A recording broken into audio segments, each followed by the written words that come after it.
Hi, to update our Vivo V40, let's unlock it first.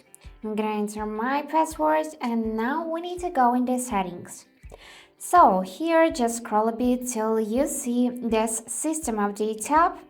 And if you have new updates, then you would see it right on your screen and two options: install now and install overnight.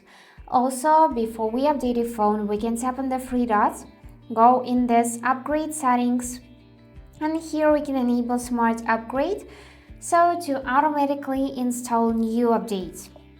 And now let's update it. For this I'm gonna select install now, and now here on the bottom of the page we can see the percentage of the installing process.